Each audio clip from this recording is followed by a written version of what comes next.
hebben we een aantal jaren gehad. Dat hier meer leeuwen stonden dan dat er nou staan. Het is wel wat afzakt. Ik heb hier wel mensen op visite gehad die zeiden, daar rieden wij nou een paar uren, om een paar dagen voor, om dit uitzicht te krijgen en je bent 10 minuten van huis. Ja, het is anders dan in de stad zitten, hè? Het is hier mooi, het is makkelijk. Je bent altijd buiten. Ja. Dat is het mooie ervan. Ja. En er komt hier, de leest veel meer buiten, de eest veel gauwer buiten, de sist veel gauwer buiten. Dat is gewoon geweldig.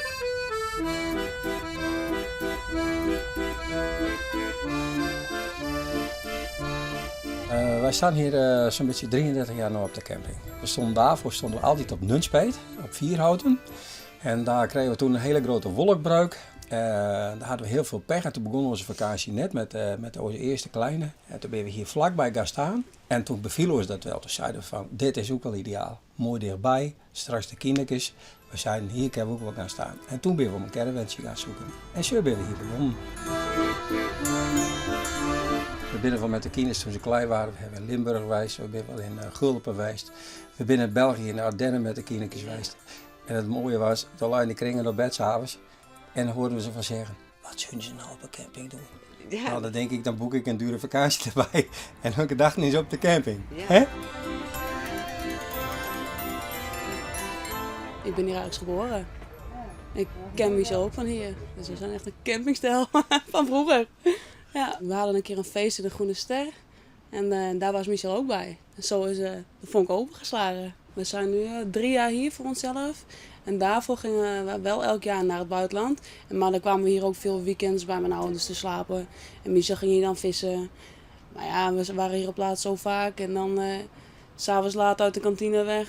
En dan heb ik elke keer mijn ouders wakker. Toen zei ik ook al van, dat kan niet meer. We moeten maar voor onszelf beginnen.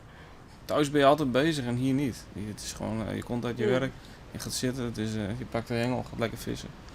Het is heel relaxed, zeg maar. Die ouders is hier vlakbij. Thuis is dat ook zo, daar wonen we ongeveer 5 straten ook van elkaar af. Dus ja, we hebben altijd wel veel contact.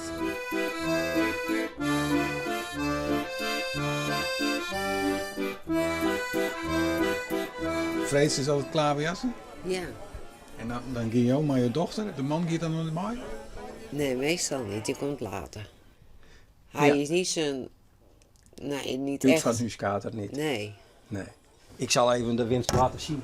Wat de dames dan ze allemaal wel niet wat bij elkaar katen. Want ze hebben wel een aardig pakje met bontjes bij elkaar hoor. Want, en dat gaat dan bij de huizen beslagen. Ja. Dat zit dan een lekker barbecue'tje zit in het vat. Aan het eind van het jaar gaan we met elkaar er lekker wat van doen. Ja. En dan maak je ook wel mooi. Dat maakt met. Ja.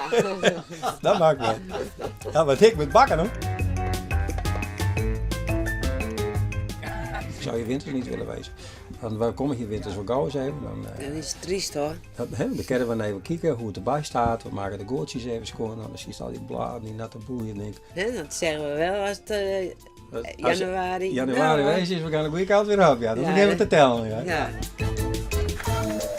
Ik mocht aan mee naar Bonaire, maar ik wou niet dit jaar omdat ik wist dat de spooktocht kwam.